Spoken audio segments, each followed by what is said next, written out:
Pemirsa, lonjakan kasus positif tidak hanya terjadi di DKI Jakarta. Setelah sebelumnya menyandang zona kuning, kota Depok, Jawa Barat kini kembali menjadi zona merah.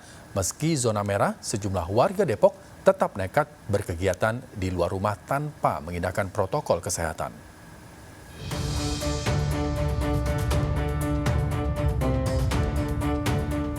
Sejak awal kasus pertama terkonfirmasi COVID-19 di Indonesia, kota Depok, Jawa Barat menjadi sorotan.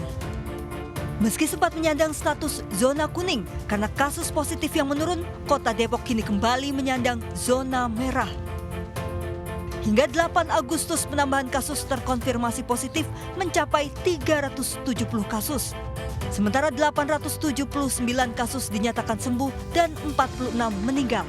Total kasus terkonfirmasi positif seluruhnya 1.295 kasus. Meski dibayangi angka kasus COVID-19 yang tinggi, warga Depok tetap beraktivitas seperti biasa. Bahkan sejumlah warga memilih berolahraga di luar rumah dengan membawa anak dan tidak menggunakan masker. Sejumlah warga menganggap pemerintah kota Depok belum gencar mengimbau warga yang tidak mengenakan masker. Sejauh ini pemerintah Kota Depok menangani kasus COVID ini seperti apa sih, Mbak? Sebenarnya sih kurang cepat. Kurang tanggap ya? Iya, kurang tanggap. Masyarakatnya yang masih belum masih melanggar. Masih banyak pelanggaran ya? Iya. Masih istilahnya pakai masker, masih banyak yang belum pakai masker gitu. Ya mereka cepat tanggap. Cuman kadang-kadang warganya juga sih yang susah diatur. Nggak mau mengikuti prosedur dari pemerintah, terutama menggunakan masker.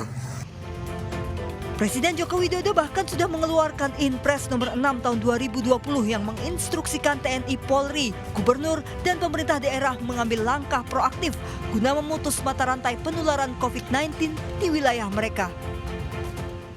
Presiden menginstruksikan setiap pemimpin daerah untuk menyusun dan menetapkan peraturan serta sanksi di daerah masing-masing berlandaskan ketentuan hukum yang ada serta kearifan lokal dari setiap daerah demi mendukung perlindungan kesehatan masyarakat yang terpadu dan berkelanjutan. Sanksi tersebut dapat berupa teguran lisan maupun tertulis, kerja sosial, denda administratif, hingga penghentian ataupun penutupan sementara penyelenggaraan usaha dalam ruang publik. Ketaatan dan kedisiplinan warga serta penegakan disiplin dari pemerintah daerah dalam menerapkan protokol kesehatan menjadi kunci dalam memutus mata rantai penularan COVID-19. Dari Depok, Jawa Barat, Yung Rizky melaporkan.